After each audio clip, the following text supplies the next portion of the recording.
Imagine a world of perfect order. A world where 5 million people lived in cities so advanced, their plumbing and urban planning would baffle a modern engineer. Now imagine that world simply vanishing.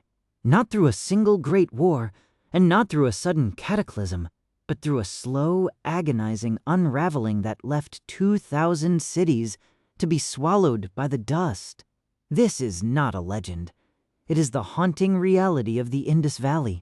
For decades, the story of the Indus Valley was told through a lens of violence.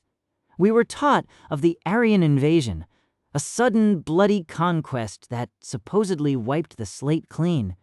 But modern science has torn that myth apart. The evidence simply isn't there. There are no signs of a massive, coordinated military slaughter in the archaeological record. Instead, we find something much more subtle and perhaps much more frightening, a civilization that lost its grip on itself. To understand the magnitude of this loss, we must look back to 1924. That was the year Sir John Marshall, a titan of archaeology, first brought this lost world to light. He uncovered a sprawling network of civilization that stretched across what is now India, Pakistan, and Afghanistan. It wasn't just a collection of villages. It was a massive, interconnected empire of 2,000 sites, all functioning with a precision that remains almost incomprehensible to this day.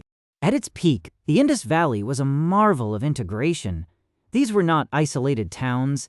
They were nodes in a massive, sophisticated trade network. From the mountains of Afghanistan to the coasts of the Arabian Sea, goods flowed through standardized weights and measures. This was a society built on predictability, on the reliability of the river and the stability of the market. But when the predictability vanished, the entire structure began to fracture from within. The decline began to take hold around 1900 BC. It wasn't a sudden cliff edge, but a slow, creeping decay. Major cities that had stood for centuries began to see their populations dwindle. The grand streets were abandoned, and the once mighty trade networks that connected the Indus to the rest of the ancient world began to snap.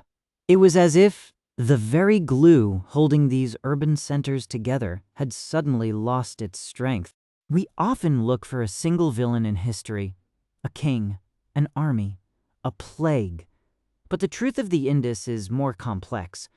While we know that long, recurring century-scale droughts played a decisive role in weakening the civilization, the drought was likely the catalyst, not the sole cause.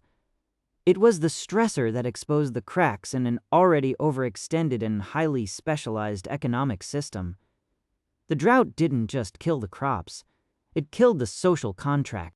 Think about the logistics of a city of hundreds of thousands. It requires a massive surplus of food, a reliable water supply, and a centralized authority to manage them both. When the monsoon patterns shifted and the rivers became unpredictable, that surplus vanished. Without the surplus, the specialized classes, the artisans, the merchants, the administrators, could no longer be supported. The economic engine of the Indus Valley simply ran out of fuel. As the central authority weakened, we see a fascinating and terrifying phenomenon: urban decay. In the later stages, the meticulous urban planning that defined the early Indus period began to fail. We see houses built haphazardly over old streets, and the sophisticated drainage systems, the pride of their civilization, falling into disrepair. This wasn't just a loss of resources, it was a loss of the collective will to maintain the system. This leads us to a terrifying realization about human civilization. Complexity creates fragility. The more integrated and specialized a society becomes, the more vulnerable it is to even minor disruptions. The Indus Valley was perhaps the most integrated society of its time. Its very strength, its interconnectedness, became its greatest weakness when the environment began to shift. One broken link in the trade chain caused a cascade of failures across the entire network. As the cities failed, the people didn't just disappear. They migrated. They moved away from the great urban centers, breaking into smaller, more localized groups. The grand cosmopolitan identity of the Indus person was replaced by a more fragmented rural existence. The ghost cities were left behind, not as tombs of a slaughtered people, but as empty shells of an idea that no longer worked.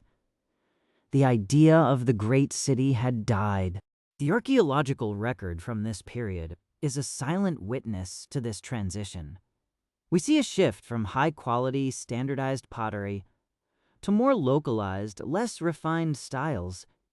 We see the disappearance of the famous Indus seals, which were once used to validate trade and authority.